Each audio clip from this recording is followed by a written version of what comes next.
Hi folks, this is Alan Watt. It is November the 23rd, 2006.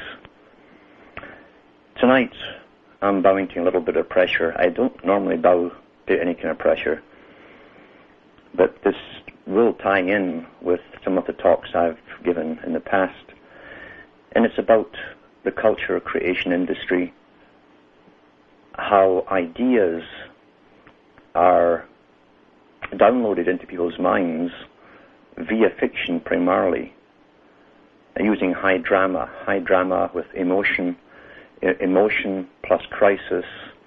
A situation in a movie and drama is a tremendous method of getting points across.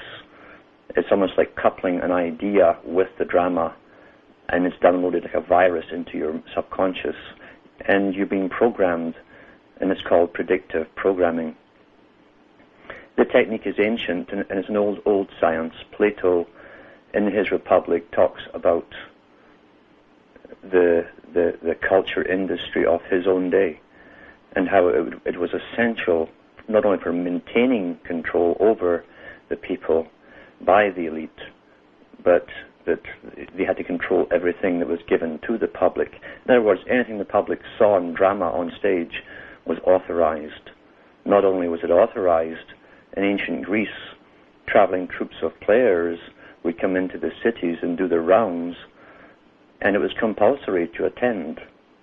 Everyone, even the slaves, had to attend at least one performance, because just like today, they had their agenda and their schedule and their upgrading of the system, and it was done primarily through fiction, because the old saying is monkey see, monkey do. And we emulate what we see, especially when it's done in the typical hero and heroine form.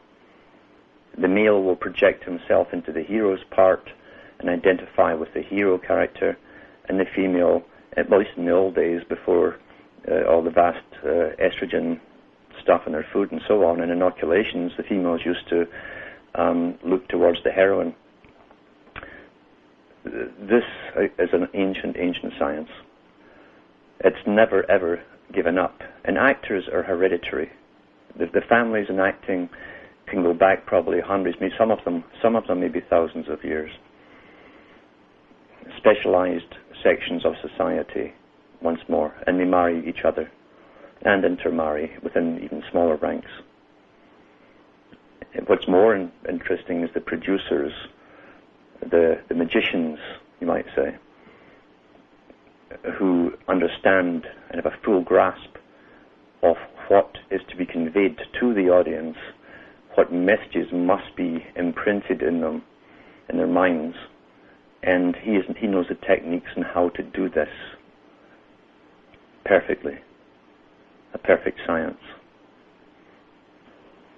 Now, what's interesting is that back in the 1960s, the Royal Institute of International Affairs and its American branch, Council on Foreign Relations, had one of their international meetings. They held it in England to decide which country, using its film industry, would create the international culture of the future. And this was in the newspapers back then. And it was a, I think, 2 or 3 week long meeting. And it was ultimately agreed upon that Hollywood would be given the job to create the worldwide culture for the general public, for a global society. And it would also be coupled with the music industry, obviously, because they go hand in glove, as Plato said, plus the fashion industry. Plato mentioned that too, and he called it the fashion industry in ancient Greece. Nothing. The more things change, the more they stay the same. And if something works, you don't want to change it. Why change it? Formula of human behavior is just a science. Each part of the direction that you want it to go into is just the ability to understand the formulas involved and then what buttons to push and what sequence. And it is done in the right way, the right presentation, with the right propaganda, the public will react and do exactly as they're being programmed to do. It's worked in the past, it will work in the future. That's why they're utterly confident that they can change society, even back to infanticide if they wish to, because they'd done that in ancient Greece. So it was taught and practiced there. So anything can be reintroduced if it's been done in human society before. You just have to know the formula to introduce it.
So Hollywood, this amazing industry, probably one of the biggest exports now, maybe the only one left in the US apart from the military.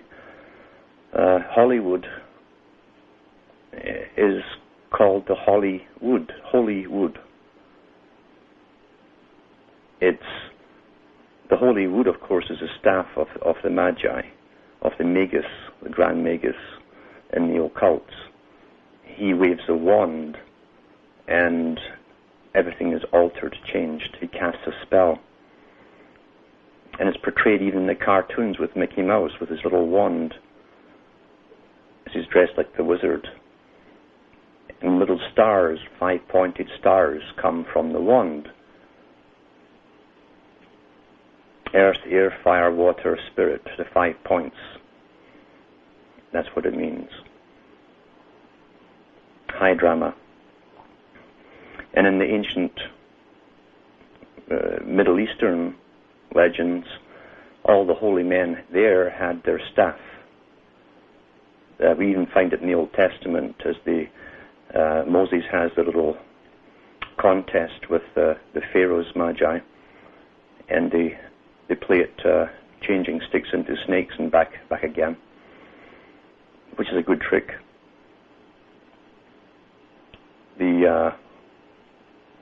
But the trick of conducting a spell over the audience is by using a staff, the holy wood.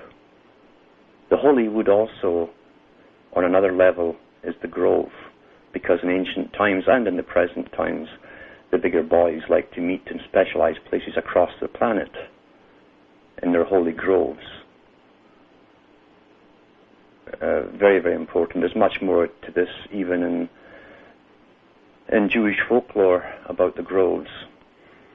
And Moses' brass serpent that was coiled around the staff that had made, it's all allegory, of course, for something else, which I understand, but supposedly it was placed in a grove surrounded by trees. And that was a special place for the higher Magi to meet. I'll be going into some movies that will show you the understanding within Hollywood, at least in the director's part. Many of the actors don't even understand it themselves, but the directors and producers certainly do.